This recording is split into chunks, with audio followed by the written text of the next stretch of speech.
बात कहिए कि अपने मन को कंट्रोल करना सीखें इससे पहले कि आपका मन आपको कंट्रोल करने लग जाए। मैं एफएम से मैं हूं आरजे कार्तिक। एक छोटी सी कहानी।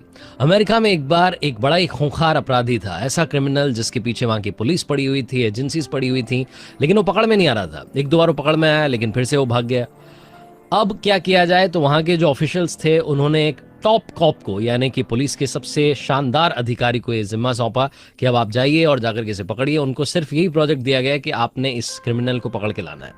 उन्होंने सारी स्ट्रैटेजी बनाई, उस क्रिमिनल को पकड़ा गया, जेल में डाला गया।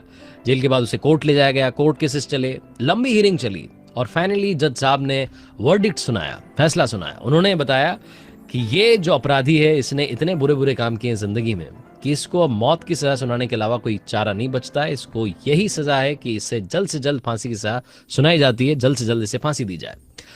अब उसकी फांसी की सजा जो थी वो अखबारों में छप गया कि उसे फांसी की सजा मिलने वाली है। लोग बड़े खुश हुए कि भाई बुरा काम है, बुराई उसको रिजल्ट मिलना था, इसमें कोई सोचने वाली बात नहीं है। लेकिन अमेरिका के जो साइंटिस्ट थे उन्होंने सोचा कि भाई जब ये क्रिमिनल जो है ऊपर जाने ही वाला है, इस दुनिया को छोड़ के जाने वाला है, इसको मौत मिलने वाली है, तो क्यों ना इस पर एक छोटा सा एक्सपेरिमेंट किया जाए। साइंटिस्ट जो थे उन्होंने परमिशन ली, वो जेल में पहुंचे, वहां जाकर के उस क्रिमिनल से मुलाकात की, उसे बताया कि आप पर एक छोटा सा एक्सपेरिमेंट करना चाहते हैं। वैसे भी आपको मौत की सजा सुनाई गई है, आपको तो जाना है दुनिया से। जाने से पहले हम आपको फांसी की सजा नहीं देंगे, बल्कि आपको एक जहरीले सांप से, कोबरा से डसवाएंगे। उसके बाद आपकी मौत हो जाएगी। ऐसे कोई घबराने वाली बात नहीं। उसको ऐसा थोड़ा समझाया गया। उसने कहा अब तो मुझे जाने की कोई ऑप्शन तो है नहीं, तो जो है वो ठीक है।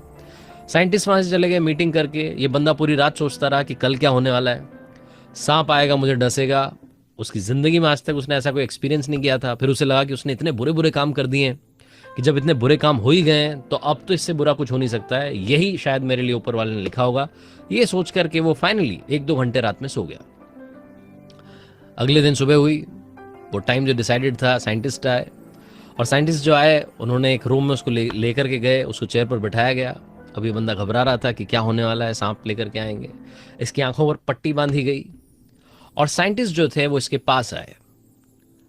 जहरीला सांप जिसका नाम कोबरा बताया गया था, उससे इसे डसवाया नहीं गया, बल्कि सिर्फ 2 छोटी छोटी सेफ्टी पिन इसे चुभोई गई और कुछ सेकंड्स में ही इस आदमी की, इस क्रिमिनल की मौत हो गई।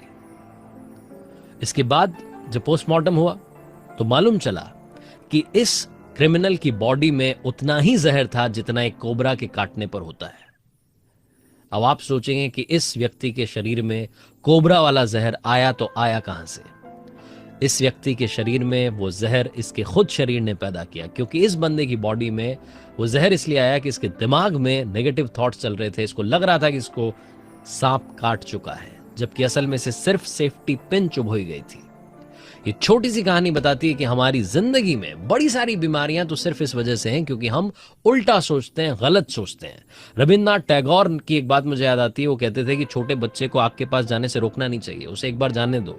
उसको जब जलन लगेगी, गर्मी लगेगी, जब थोड़ा सा वो जलेगा तो उसके बाद जिंदगी में कभी नहीं जाएगा। ये छोटी सी कहानी बताती है कि अपने थॉट्स, अपनी सोच पॉजिटिव रखिए। जब आपकी सोच पॉजिटिव रहेगी तो आप कमाल कर दिखाएंगे, कर दिखाओ कुछ ऐसा कि दुनिया करना चाहे आपके जैसा।